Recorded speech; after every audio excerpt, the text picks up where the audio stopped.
Bueno, nos encontramos en un video más del canal. En este momento estamos,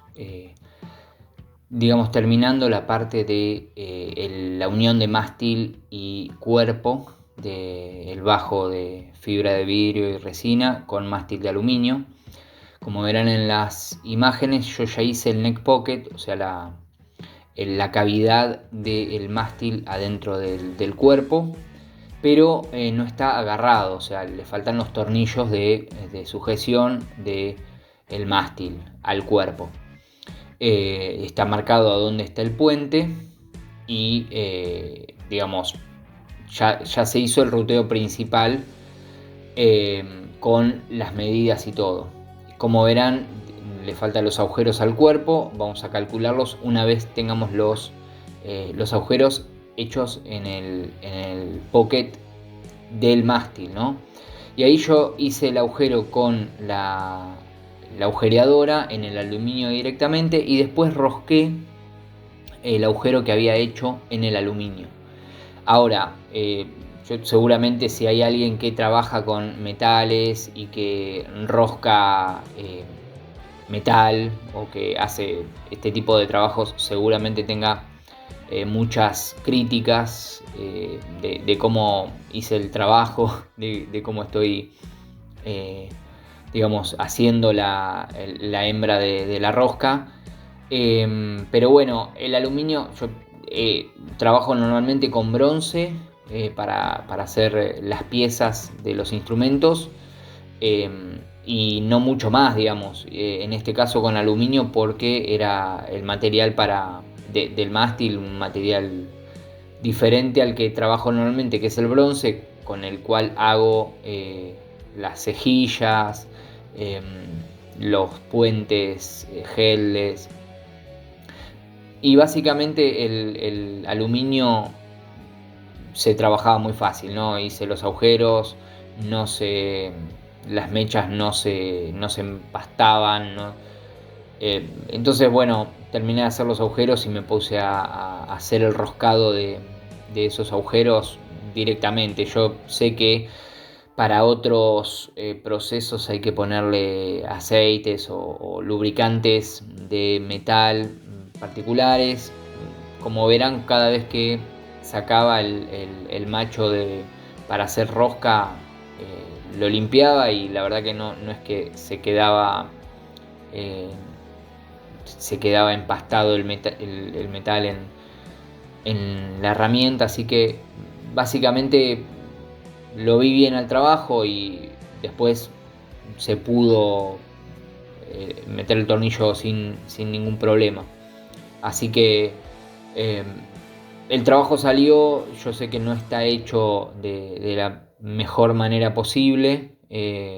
Básicamente en cuanto a esto, eh, aprendí más o menos a hacer el trabajo y bueno, como verán ahí estoy dándome cuenta que había llegado muy, muy lejos con el macho de roscar, pero básicamente no es que limpié ninguna rosca, o sea que hice que el macho coma las espigas de la rosca que había hecho, sino que simplemente se había trabado en el fondo.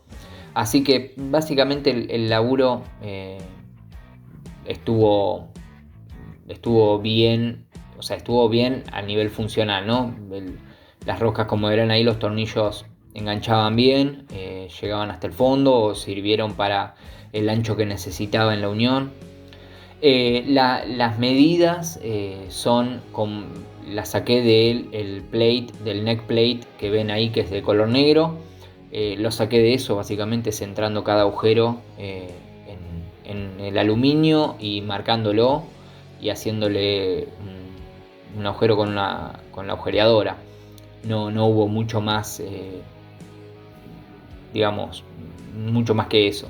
Ahí lo que sí, por ahí estaba teniendo un error o cometiendo un error, que era ver si funcionaba el tornillo cuando abajo quedaron restos del aluminio comido por el macho de roscar. Así que bueno, después modifiqué un neck plate para darle esa forma redondeada que tenía el mástil al final, que es justamente ese agujero que estoy haciendo ahora.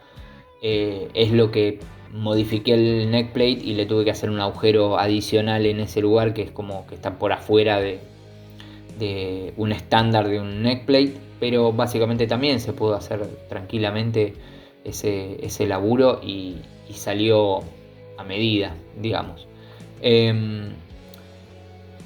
Después lo que hice fue sacar con poner como puntas adentro de cada rosca y marcar a dónde caían esas puntas en el neck pocket, en el cuerpo, ¿no? En la parte del bloque central de madera que tiene el cuerpo, para agujerear después el pasante, el agujero pasante en el cuerpo.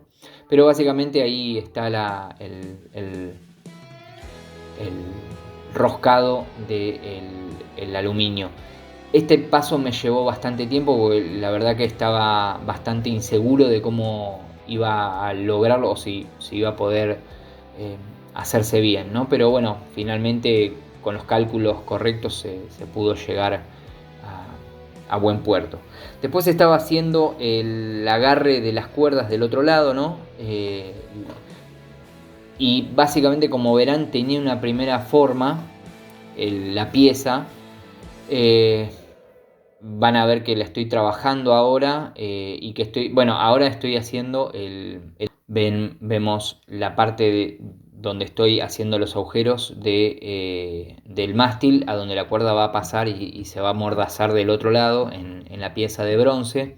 Como les decía, la pieza de bronce termina siendo un poco diferente. ¿Por qué? Porque tuve un error haciendo el roscado de estos agujeros y la verdad que fue una pavada. Por eso hago tanto hincapié en cualquiera que vea, cualquiera que trabaje con estos materiales y me vea trabajando, me va a decir: era obvio que te iba a pasar. Ahí estoy haciendo, marqué a donde caen los tornillos de sujeción de la pieza, de las mordazas, y ahora estoy haciendo los agujeros, el agujero hembra principal, para después roscarlo, ¿no? Con estos agujeros no hubo mayor problema. Básicamente lo marqué con una mecha un poquito y después termino de agujerear bien la pieza. Como verán, el aluminio se comía muy fácil, por eso me confié. La realidad es que me confié bastante sobre cómo el proceso, y dije, bueno, ok, es un agujero más chico, no va a haber mayores problemas, y para toda esta parte no hubo mayores problemas. De hecho, vieron cómo hice el agujereado de los huecos de pasantes de las cuerdas sin problema. Laburé el bronce sin problema tampoco. Y ahora viene el error interesante, que es justamente dar por sentado que todas las roscas trabajan igual, y este macho de roscado era más chico, y lo trabajé bastante rápido y sin prestarle mucha atención. Van a ver ahora que le sigo dando. Ya notaba que estaba algo medio raro, pero seguí porque estaba como confiado. Estaba entrando medio de costado la pieza, no me di cuenta hasta que pasó esto que van a ver ahora. Ya ven que está como girándose y ahí se cortó la pieza. Ahí vamos a ver cómo pasa en cámara lenta, y yo mirando como atónito. Así que, bueno, nada, para aprender a laburar. ¿Cómo lo resolví? Porque no me podía poner a sacar la mecha. Normalmente con esto en la madera vos podés llegar a zafar si no es una parte visible, o si es una reparación, comés la madera al costado, sacás la mecha y haces un tarugo de la misma madera con la misma veta y lo pegás, lo encolás. En este caso no se podía hacer eso, sí se puede hacer, pero requiere mucho más trabajo. En el metal es mucho más complejo, entonces decidí hacerle 2 agujeros internos y agarrarlos con esos 2 agujeros, con 2 tornillos internos, y la pieza terminó quedando. Pero bueno, lección aprendida de cómo trabajar con ciertos materiales, ¿no? Sobre la lubricación, sobre todo porque eso ya lo sabía y lo dejé de costado. Ahí hice la tapa de la circuitería en tricapa y la circuitería con la jaula de Faraday, el aislamiento. Así que bueno, nada, una lección aprendida en este video, y entonces nos vemos en el próximo para más de estos pasos.